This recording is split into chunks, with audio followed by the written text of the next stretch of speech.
नमस्कार मित्रांनो, आज आपण इंग्रजी व्याकरणाला सुरुवात करणार आहोत आणि त्यातच आपण सुरुवात करूया पार्ट्स ऑफ स्पीच म्हणजेच शब्दांच्या जाती and there are 8 types of speech. 8 जाती आहेत. तर पहिली नाउन. नाउन म्हणजे नाव. ओके. नावामध्ये निर्जीव, सजीव या गोष्टींचे जे नाव दिले जातात, जे आपण पाहू शकतो, इमॅजिन करू शकतो. See, feel and imagine. आपण काही गोष्टी पाहू शकत नाही, फील करू शकत नाही. म्हणजे जसं की हवा, त्या पण गोष्टी हवा ते नाउनमध्ये येतात. आणि नाउनचे 5 प्रकार पडतात: proper noun, common noun, collective noun, material noun, subtract noun. या गोष्टींबद्दल पुढच्या व्हिडिओमध्ये बघूयात. ठीक आहे, तर चला पुढे जाऊया. पुढचा parts of speech is pronoun म्हणजे सर्वनाम.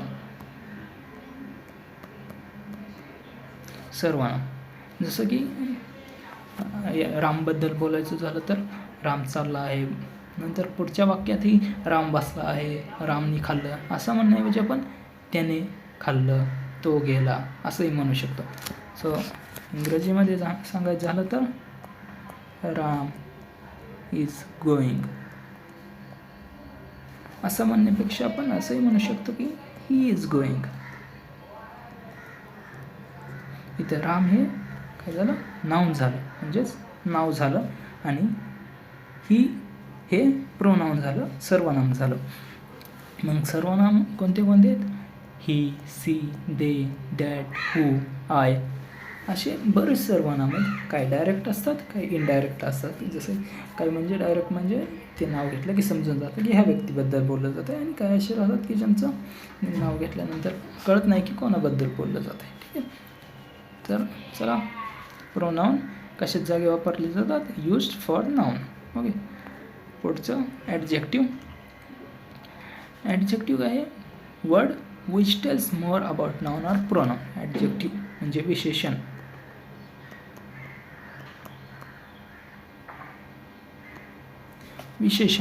Okay. Tells more about noun or pronoun म्हणजे नामाबद्दल किंवा एखाद्या सर्वनामाबद्दल जास्तीची माहिती सांगितली. जसं की रामची उंची जास्त असेल तर राम इज टॉल, राम उंच आहे, राम बुटका आहे. ओके. राम झोपाळू आहे. ओके. राम हँडसम आहे. असं गोष्टी सांगण्यासाठी ॲडजेक्टिव्ह वापरलं जातं. Okay. Ram is tall.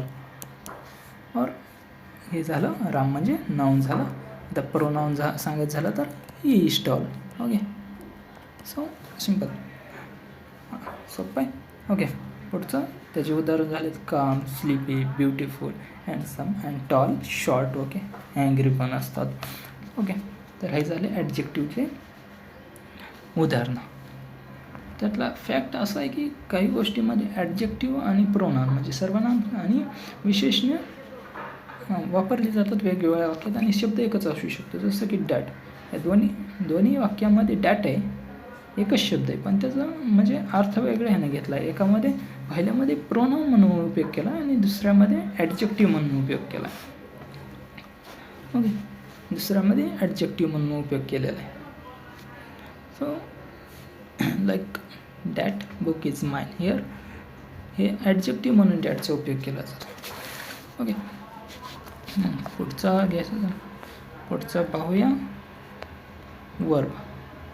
Okay. वर्बमध्ये word which tells about action of or state of subject. Okay. Verb म्हणजे क्रिया केली गेलेली इथं. ओके. गो, कम, टीच, काम. जसं की राम. उदाहरण घेऊया. Ram is going.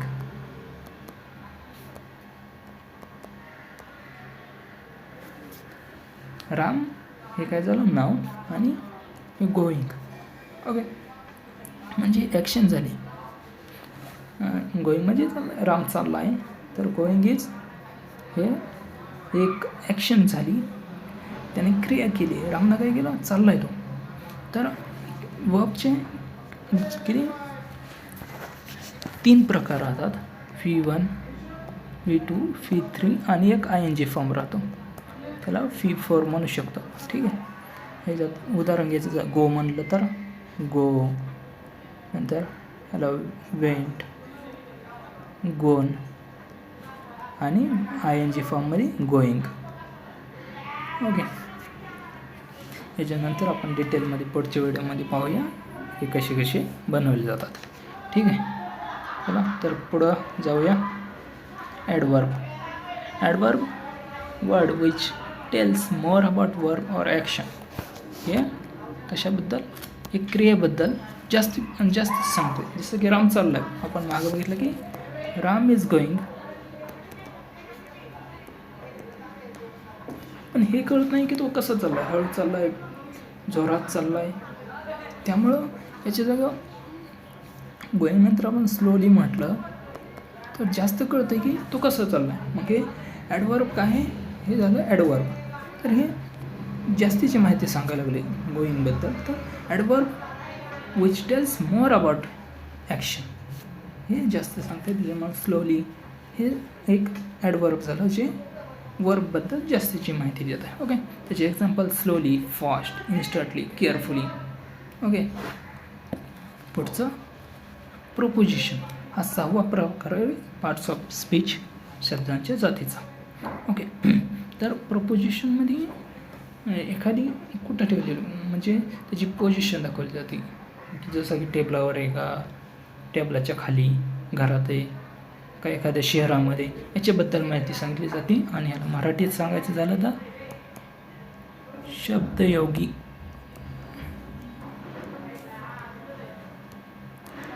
अव्यय म्हटलं जातं. ओके. प्रपोजिशन म्हणजे शब्दयोगी अव्यय. ते काय सांगतं आहे, प्लेस, डायरेक्शन, टाईम. ओके. ह्या गोष्टी सांगतं आहे कशाबद्दल, सब्जेक्टबद्दल. आणि जनरली ऑब्जेक्टच्या अगोदर वापरलं जातं. सब्जेक्ट आणि ऑब्जेक्ट काय नंतर पुढं पाहूया. ओके. ठीक आहे. तर त्याचे उदाहरणं द्यायचं झालं तर left, right, on, in, out, upon. डावीकडे जा, उजवीकडे जा, आपण जसं वापरतो तसंच आहे. ठीक आहे. टेबलावर आहे का, टेबलाच्या खाली, घरात आहे का, घराच्या बाहेर आहे. Okay. Like book is upon table. म्हणजे इथं पुस्तक आहे पण कुठे येते, तर अपॉन म्हणजे टेबलाच्या वर ठेवलेले. हे अपॉननं सांगितलं की पोझिशन कुठे आहे त्याची. पोझिशन असेल तर प्रोपोजिशन. ठीक आहे. तर पुढचं कंजक्शन. हे काय, कंजक्शनला आपण कनेक्शन म्हणू शकतो. कनेक्शन म्हणजे 2 शब्दांना किंवा 2 वाक्यांना किंवा 2 फ्रेजेसला जोडण्याचं काम करतं आहे कंजक्शन. आणि म्हणजे दोघांच्या मध्ये मग उभयान्वयी अव्यय पण म्हणू शकतो आपण त्याला मराठीमध्ये, कारण दोघांच्या मध्ये दोन्ही साईडला 2 वाक्य, मध्ये किंवा सुरुवातीला वाक्याचे आणि 2 वाक्यांना जोडण्याचं काम करतं. जसं की इथं वेगवेगळं पाहू, इथं 2 शब्द आलेत, बोथ अँड अँड, मध्ये पण आणि सुरुवातीला पण आलेत. हे दोन्ही मिळून काय कंजक्शन, एक कंजक्शन आहे. आणि दुसरं वाक्य यात बघायचं झालं तर दे केम अर्ली, सो, हे सोनं हे 2 वाक्य जोडलेत. ओके. तर त्याचे 2 प्रकार पाहू. कंजक्शनचे 2 प्रकार आहेत. कोऑर्डिनेटिंग कंजक्शन, त्यात अँड आणि बोथ, आणि नेदर आणि नॉर, हे दोघं सोबत वापरले जातात, हे दोघं सोबत वापरले जातात. ठीक आहे. ठीक आहे. एक्झाम्पल घ्यायचं तर both girls and boys are playing. Okay. दोघंही, मुलंही आणि मुलेही आणि मुलीही खेळत आहेत, हे दाखवण्यासाठी बोथ अँड ह्याचा वापर केला. जर आपल्याला हे वेगवेगळं म्हणायचं झालं तर असं म्हणावं लागलं असतं की गर्ल्स आर प्लेइंग आणि दुसरं वाक्य राहिलं असतं बॉईज आर प्लेइंग. पण हे दोघांना एकत्र आणून एक छोटं वाक्य बनवलं दोघांचं मिळून, आणि त्याच्यासाठी बोथ आणि अँडचा उपयोग केला. त्याच्यामुळे हे 2 झाले कंजक्शन. दुसरा प्रकार आहे त्याचा सबऑर्डिनेटिंग कंजक्शन. ह्यात काय येतं, as soon as, and, when, no sooner than आणि सो, हे याचे उदाहरणं झाले. तर ह्यात 2 वाक्य कोणते, एक्झाम्पल घेऊ. आणि त्यात 2 वाक्य कोणते, they came early and went to the reading room. हे 2 वाक्य ते लवकर आले. आणि दुसरं वाक्य की ते अभ्यासिकेत गेले, रीडिंग रूममध्ये गेले, अभ्यासिकेत गेले. तर हे वेगवेगळं ठेवलं, पण त्या दोन्ही वाक्यांना एकत्र आणलं. तो शब्द कोणता आहे? सो. सो एक कंजक्शनचं काम केलं आहे ह्यानं, दोघांना मिळून जोडलं गेलेलं आहे. तर हे दोन वाक्य, they came early, so went to reading room. Okay, हे दोघांनी जोडण्याचं काम केलं म्हणून जॉईंट आला, किंवा कनेक्शन जोडण्याचं काम केलं तर कनेक्शन और कंजक्शन. ओके, तर पुढचं इंटरजेक्शन, शेवटच्या जातीच्या प्रकारचा हे एक हे केवळ प्रयोगी, म्हणजे हे तुमची एक्साइटमेंट दाखवली होती, तुमच्या भावनांना असं दाखवण्यासाठी या शब्दांचा वापर केला जातो. आणि याच्या हे लिहिल्यानंतर त्याच्या पुढं एक्सक्लेमेटरी मार्क येतो, म्हणजे उद्गारवाचक चिन्ह, म्हणजे अशा प्रकारचं राहतं, ते दिलं जातं. ठीक आहे, त्याची उदाहरणं बघायची म्हणलं तर वाव, हुर्रे, हाय. ओके, मित्र आला असं हाय, तसं दाखवण्यासाठी ते वापरत असं. कोण आलं त्याला हाक मारे, अरे आपण जिंकलो, वा. ह्या प्रकारे त्याला इंटरजेक्शन म्हटलं जातं, की तुमच्या मनातल्या भावना बाहेर तुम्हाला राग आला. ओके, त्या गोष्टींसाठी फिलिंग्स, एक्सप्रेस फिलिंग्स, पेन आणि एक्साइटमेंट या गोष्टीसाठी इंटरजेक्शनचा वापर केला जातो.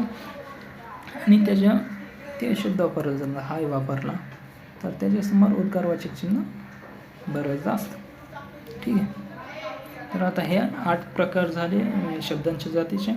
तर त्याचे आता काही उदाहरणं घेऊ आपण, म्हणजे समजून जाईल की जास्तीचं. एक्सरसाइज करूयात, ही एक्सरसाइज करूयात. 10-12 प्रश्न आहेत.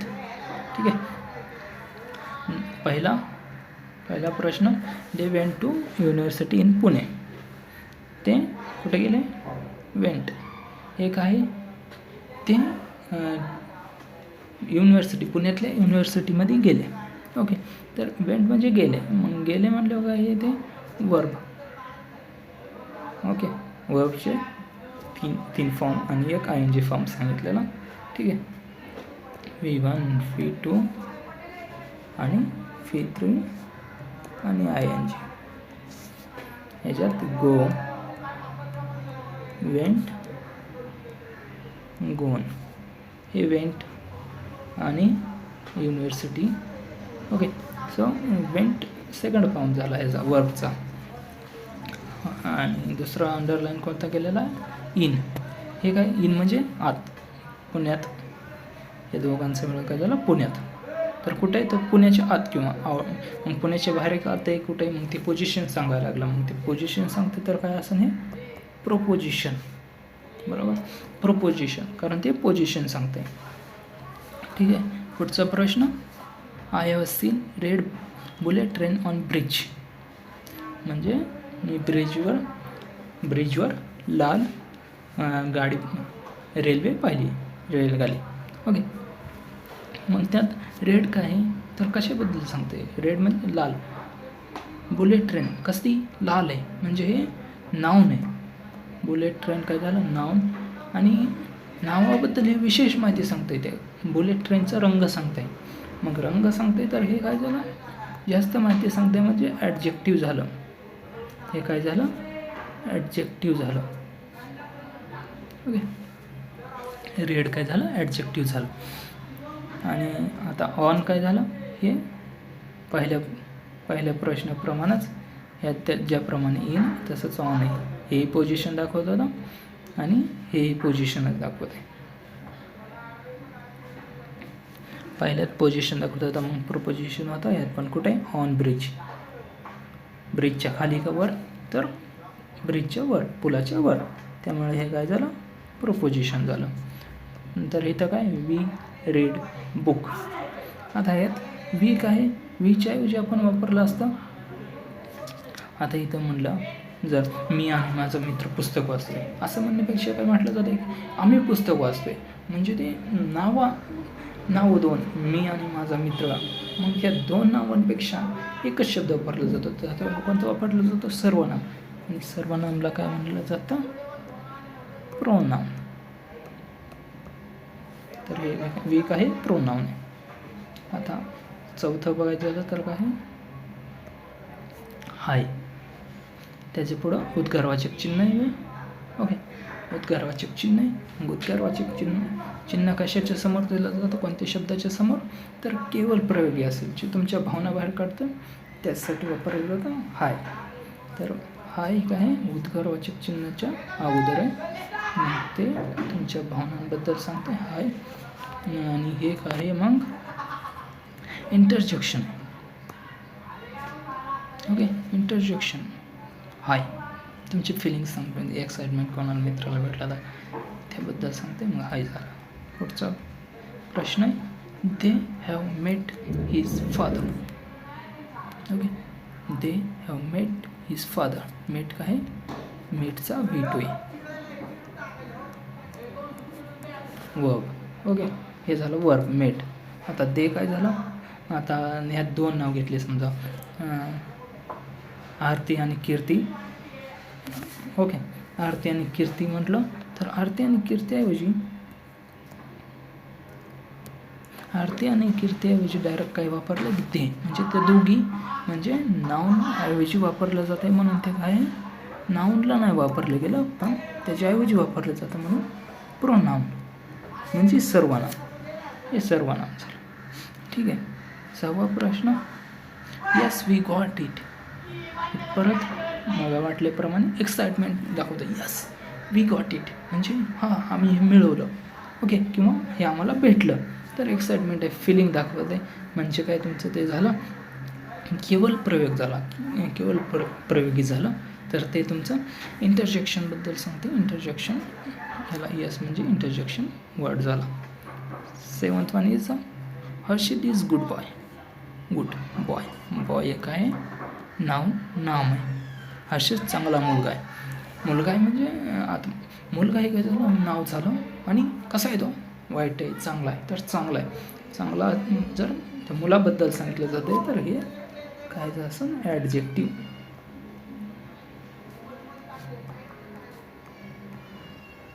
हे काय तर ॲडजेक्टिव्ह झालं. मुलाबद्दल जास्तीची माहिती सांगते.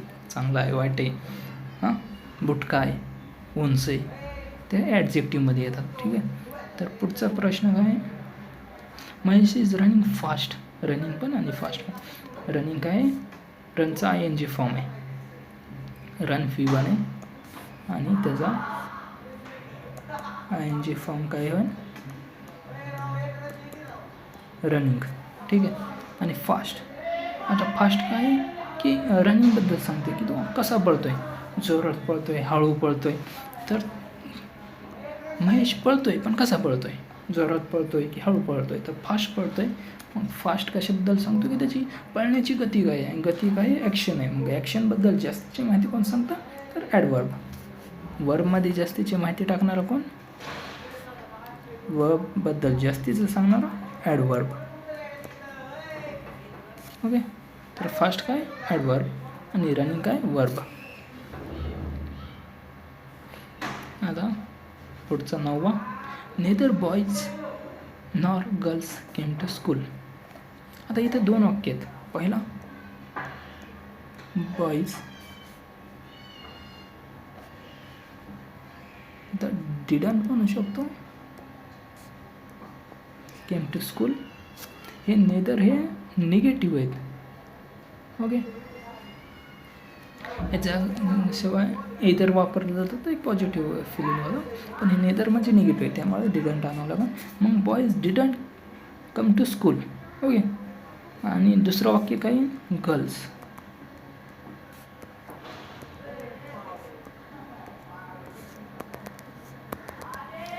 तर गर्ल्स शाळेत नाही आल्या आणि मुलंही नाही आले.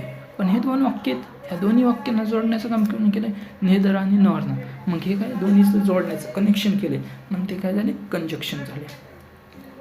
ठीक आहे. दोघांना जोडण्याचं काम केलं मग कंजक्शन झाले. पुढचा 10वा प्रश्न, त्यात काय ॲज सून ॲज. आता ह्यात पण दोन वाक्य आहेत. राम आला आणि विद्यार्थी गेले. Ram came and student went. म्हणजे राम आला हे एक वाक्य झालं आणि स्टुडंट वेंट हे दुसरं वाक्य झालं. ह्या दोघांना जोडण्याचं काम कनेक्शन कोणी केलं, ॲज सून ॲज. मग ॲज सून ॲज काय झालं, कंजक्शन झालं. परत तेच म्हणजे जोडण्याचं काम केलं, कंजक्शन झालं. आता शेवटचा प्रश्न काय आहे, cricket ball is upon table. ठीक आहे. आता ह्याच्यात cricket ball is upon table. आता फक्त क्रिकेट घ्यायचं झालं तर हे नाव येईल, पण इथं बॉल पण आहे. मग हे आता बॉल हे नाऊन झालं, ठीक आहे. पण बॉल आहे, तर कसला बॉल आहे तो? क्रिकेटचा बॉल आहे. तर हे कसे बॉलबद्दल अधिकची माहिती सांगते म्हणून ते झालं ॲडजेक्टिव्ह. ठीक आहे. इज वर्ब आहे, ते वेगळे प्रकारचे एक ठीक आहे. त्यानंतर शिकूया आपण हे वर्ब झालं. आपण काय दाखवलं? पोझिशन. हे काय दाखवलं? पोझिशन. कुठे आहे? टेबलवर आहे, टेबलच्या खाली. ठीक आहे. तर हे पोझिशन दाखवत आहे, तर प्रोपोजिशन.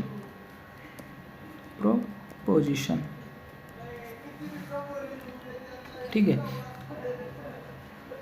हे लक्षात ठेवायची गोष्ट हे की क्रिकेट बॉल हे नाव आहे, पण इथं बॉल पण आहे, बॉल हे नाव आहे आणि ह्याच्याबद्दल जास्तीची माहिती सांगते म्हणून ते ॲडजेक्टिव्ह झालेलं आहे. ओके. आता हे झालं शब्दांच्या जातीबद्दल शिकलोत. आता त्याच्या पुढचे काही आता एक्सरसाइज ही झाली आपली, पण त्याच्या पुढे एक काय बेसिक फॅक्ट म्हणजे काय कॉमन गोष्टी राहत्या, छोट्याल्या त्या, जसं की त्यात सब्जेक्ट आणि ऑब्जेक्ट होता. सब्जेक्ट आणि ऑब्जेक्ट होता, तर त्याचा अर्थ काय पाहू. सब्जेक्ट म्हणजे one who has state and position, ज्याला एक स्थिती म्हणजे तो समजा ह्यात राजू इज अ टीचर. ह्याच राजू काय शिक्षक आहे. जसं की छत्रपती शिवाजी महाराज राजा होते. ओके. तर तसं त्यात छत्रपती शिवाजी महाराज कोणते? ते राजा होते, म्हणजे त्यांना एक पोझिशन आहे, स्थिती त्यांची म्हणजे एक पद मिळालेलं आहे त्यांना. ठीक आहे. तर त्या ज्या व्यक्तीला ही गोष्ट असते त्याच्याबद्दल सब्जेक्ट म्हटलं जातं. आणि डुअरमध्ये सब्जेक्टाचा एक प्रकार म्हणाले किंवा दोन्हीसारखे म्हणता येतील, फक्त डुअरमध्ये ॲक्शन असते, याच्यामध्ये ॲक्शन नाही आहे. तो टीचर आहे, प्रोफेशन सांगितलं गेलं की त्याचं काय करतं ते. आणि ह्याच्यात राजू टीचर्स म्हणजे राजू शिकवतो, ह्याच्यात इथं क्रियापद आहे. ओके. डुअर म्हणजे वन हू डज वर्क. हे दोन्ही सारखे म्हणायला हरकत नाही. ठीक आहे. आणि पुढचं एक ऑब्जेक्ट काय? One on home effect of action is seen, म्हणजे ज्याच्यावर क्रिया केलेली दिसते त्याबद्दल माहिती. ओके. आता इथं एक्झाम्पल दिलेलं आहे. राजा एट अ पिझ्झा. ओके. राजाने पिझ्झा खाल्ला, पण राजाने काय केलं? काय खाल्लं? पिझ्झा खाल्ला. खाण्याची क्रिया कशी उघडली? पिझ्झावर, म्हणून हे ऑब्जेक्ट झाला. पिझ्झा काय ऑब्जेक्ट झाला.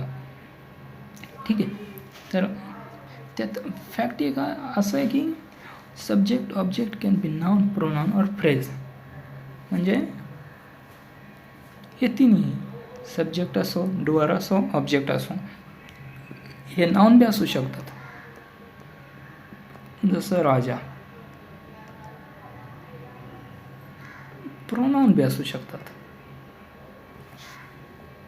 राजा म्हणण्यापेक्षा आपण ही म्हणू शकतो, तर ही म्हणू शकतो. त्याच्याबद्दल ते राजा प्रोनाउन, नाउन म्हणून आणि प्रोनाउन म्हणून ही, म्हणून सब्जेक्ट दोन्ही असू शकतो. तसंच ऑब्जेक्टबद्दल. ओके. इथं राजा एट पिझ्झाऐवजी ईट म्हणलं, राजा ईट. ओके. सो मग हे काय झालं? प्रोनाउन झालं. तर ऑब्जेक्ट ही दोन्ही असू शकतं, नाउन किंवा प्रोनाउन. ओके. चल, आता हे झालं 3 गोष्टी. तर त्याचे एक्सरसाइज पण करूया. Patil enjoyed movie. पाटीलने काय केला? मूव्ही एन्जॉय केला. तर पाटील काय झालं? नाउन झालं. एन्जॉयड काय झालं? वर्ब झालं. मूव्ही काय झालं? ऑब्जेक्ट झालं. पाटीलनं एन्जॉय केला, पण काय केलं? मूव्ही. तर ॲक्शन झाली. एन्जॉयची ॲक्शन कशावर झाली? कशावर इफेक्ट झाला? मूव्हीवर. त्याच्यामुळे हे ऑब्जेक्ट. पण इफेक्ट केला कोणी? तर पाटीलनं, म्हणून हा झाला सब्जेक्ट. पण ह्यात एन्जॉयड ॲक्शन पण झाली, म्हणून ह्याला डुअर म्हणायलाही हरकत नाही. डुअरच स्पेसिफिक जास्त, पण ते नसेल तर हे सब्जेक्ट. ओके. दुसरा प्रश्न, कीर्ती एट मेडिसिन. कीर्तीनं काय खाल्लं? मेडिसिन खाल्लं.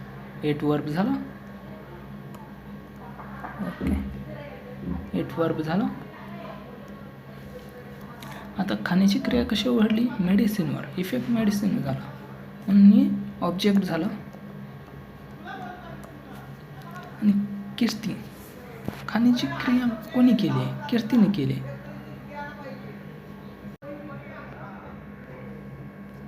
खाण्याची क्रिया कोणी केली?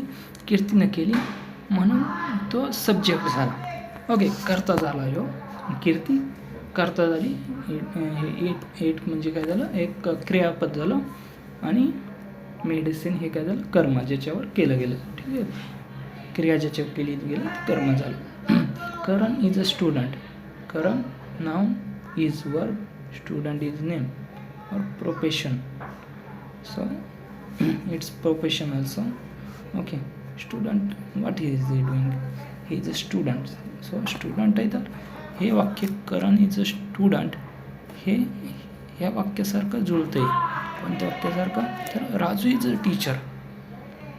बरोबर. तर करण त्यात जुळतं आहे म्हणून हे डुअर नाही. करण डुअर नाही. डुअर नाही, तो फक्त सब्जेक्ट आहे. कारण त्याने ॲक्शन नाही केलं ना, त्याचं प्रोफेशन आहे की तो स्टुडंट आहे. ठीक आहे. पुढचं टीचर स्लॅप्ड स्टुडंट. आता याच्यामध्ये टीचर म्हणजे शिक्षकाने विद्यार्थ्याला मारलं, चापट मारली. तर त्यात शिक्षक हे डुअर पण आहे आणि सब्जेक्ट पण आहे. ठीक आहे. स्टुडंट, आता मारले कोणाला? स्टुडंटला. मग हे काय झालं? कर्म झालं. ज्याच्यावर क्रिया केली जाते त्याला कर्म म्हटलं जातं. स्टुडंट काय झालं? ऑब्जेक्ट झाला. ठीक आहे. आणि हे वर्बचा सेकंड फॉर्म. राधा वेंट, हे वाक्य थोडं चांगल्या प्रकारे लिहायचं झालं तर Radha went to home. Radha went to home. Radha कुठे गेली? घरी गेली. राधा घरी गेली. तर राधा काय झालं? राधानं ॲक्शन केली स्वतः म्हणून ती सब्जेक्ट झाली आणि डुअर झाली. सब्जेक्ट, ओके, किंवा डुअर म्हणू शकतो. वेंट हे काय झालं? गोचा सेकंड फॉर्म झाला म्हणजे वर्ब झाला. टू, टू म्हणजे काय? पोझिशन दाखवते की कुठं गेला. हां, पोझिशन किंवा डायरेक्शन दाखवते म्हणून ते काय झालं? प्रोपोजिशन झालं. आणि होम ऑब्जेक्ट झाला. ओके, तर अशा प्रकारे आपले हे प्रश्न संपलेत. तर आपण एक क्विक रिव्हिजन करून घ्यायची. पार्ट ऑफ स्पीच, शब्दांच्या जाती किती येतात? 8 येतात. पहिली नाउन म्हणजे नाव. नाव म्हणजे जे तुम्ही पाहू शकता, फील करू शकता, इमेजिन करू शकता अशी गोष्ट की. ठीक आहे. हे 5 त्याचे प्रकार नंतर पाहू. ठीक आहे. नंतर प्रोनाउन, दुसरा शब्दांची जात प्रोनाउन म्हणजे सर्वनाम. ह्याच्यात नावाऐवजी वापरलं जाणार आहे. ठीक आहे. परत त्याच शब्द वापरणं, जसं की राम राम राम राम.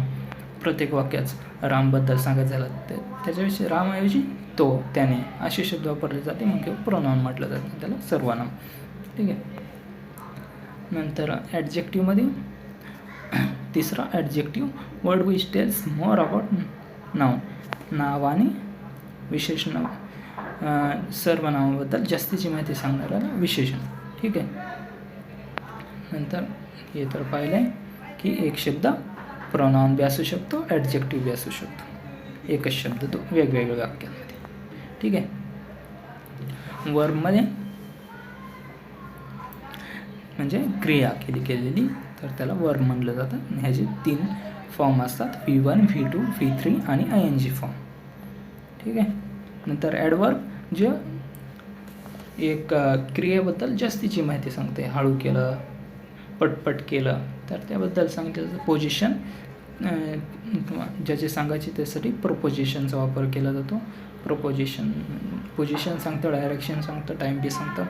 कंजक्शनमध्ये ते कनेक्शन करताय 2 वाक्यांची, 2 शब्दांची किंवा 2 फ्रेज असतील, वाक्यप्रचार असेल तर त्यांना जोडण्याचं काम कंजक्शन केलं जातं. नंतर शेवटचा शेवटचे शब्द जात काय इंटरजंक्शन. ते तुमचे एक्साइटमेंट, तुमच्या फिलिंग, पेन ह्या गोष्टीबद्दल सांगितलं जातं. हाय नंतर वा असं जे म्हटलं जातं त्यासाठी इंटरजेक्शन वापरलं जातं. तुमच्या केवल प्रयोग म्हणजे त्यातून तुमचं एक्सक्लेमेटरी मार्कचा वगैरे वापर केला जातो बऱ्याचदा. नंतर ते हे प्रश्न पाहिले आपण. नंतर बेसिक थिंग सब्जेक्ट म्हणजे ज्याची पोझिशन वगैरे आहे, ज्याला पद वगैरे आहे त्याच्याबद्दल सांगत झालं सब्जेक्ट. नंतर डुअर जे क्रिया करत आहे आणि ज्याच्यावर क्रिया घडते त्याला ऑब्जेक्ट म्हटलं जातं. तर हे आपण प्रश्नही केले आहे. तर आपलं झालं. तर उद्या पाहूया आपण नामाबद्दल, नाऊनबद्दल. तर त्यामुळं आता थँक्यू. उद्या परत भेटू. धन्यवाद.